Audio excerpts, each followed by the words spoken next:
పిల్లల్ని చంపినటువంటి తల్లి బ్రతికుండి కూడా వేస్టే. ఇంకెందుకు దాని బతుకు? ఎంత దారుణం అంటే చాలా దారుణం అనమాట అది. అసలు ఆ తల్లికి చేతులు ఎలా వచ్చినాయి? ఆ 8 ఏళ్ల బాబు ఎంత క్యూట్గా ఎంత ముద్దుగా ఉన్నాడు. ఆ 2.5 సంవత్సరాల బాబు కూడా చాలా బాగున్నాడు అనమాట. అటువంటి పిల్లల్ని చంపడానికి ఆమెకు చెయ్యి ఎక్కడి నుంచి వచ్చింది? చచ్చేది ఆమె చావచ్చు కదా, చస్తే పీడ వదిలిపోయి. ఇప్పుడు ఆ పిల్లలు చచ్చిపోయారు, ఆమె బ్రతుకుంది. ఇంకెందుకు ఆమె బ్రతుకు?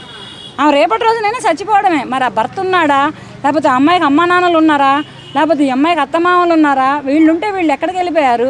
అందుకనే ఉమ్మడి కుటుంబాలు ఉండాలి అనేది. ఎందుకని అంటే వీళ్ళు ఏదైనా పనికి పోయినా, ఎక్కడికైనా డ్యూటీకి పోయినా ఏమన్నా ఇటువంటి ఏంటంటే ఇప్పుడు అమ్మాయి చదువుకున్నట్లు లేదు. చదువుకున్న తల్లేదు అంత నిర్దాక్షిణ్యంగా ప్రాణం తీయదు. ఎట్లా కొట్లా కష్టపడి ఉద్యోగం చేసుకొని పెంచుకుంటుంది పిల్లల్ని. భర్త మీద కోపం రాని, అత్తమామల మీద కోపం రాని, ఎవరి మీదైనా కోపం రాని. ఇక్కడ ఎనిమి ఎవరంటే భార్యకు భర్తే, భర్తకు భార్యే.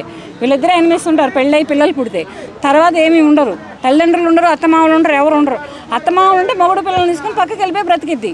కానీ ఈ పిల్లల్ని అసలు ఎలా చంపిందంటే నాకైతే అసలు కళ్ళమ్మని నీళ్ళు తిరిగినాయి అనమాట. ఇంత దారుణంగా ఉన్నారు ఆ మహిళలు. ఎందుకు?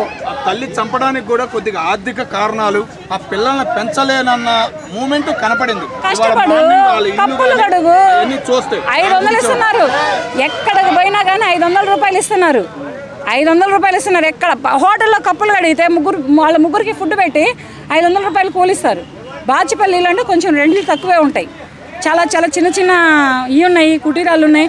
కావాలంటే గుడిసెలోనైనా పెట్టుకొని పెంచుకోవచ్చు పిల్లలని, లేదంటే పనికి తీసుకుపోయి పనిలోనైనా పెట్టుకొని పెంచుకోవచ్చు పిల్లలని. కానీ ఆర్థిక ఇబ్బందులు పెట్టుకొని ఆర్థిక ఇబ్బందుల గురించి పిల్లల్ని చంపిన తల్లిని నేను ఏమైనా చూస్తున్నాను. అంత దారుణంగా చంపిందంటే అసలు నాకైతే మాత్రం భయ్యా, ఎందుకు ఆమె బతికుండా ఇంకేం చేసింది? ఆమె చచ్చిపోయే పిల్లల్ని ఎవరికన్నా ఇచ్చిన అనాశరణాలకు ఎంతమంది పిల్లలు లేని వాళ్ళు ఉన్నారు ఇవాళ రేపు. ఇటువంటి మూర్ఖులకి దేవుడు పిల్లల్ని ఇస్తున్నాడు, ఇటువంటి చేతగాని పశువులకి పిల్లల్ని ఇస్తున్నాడు దేవుడు.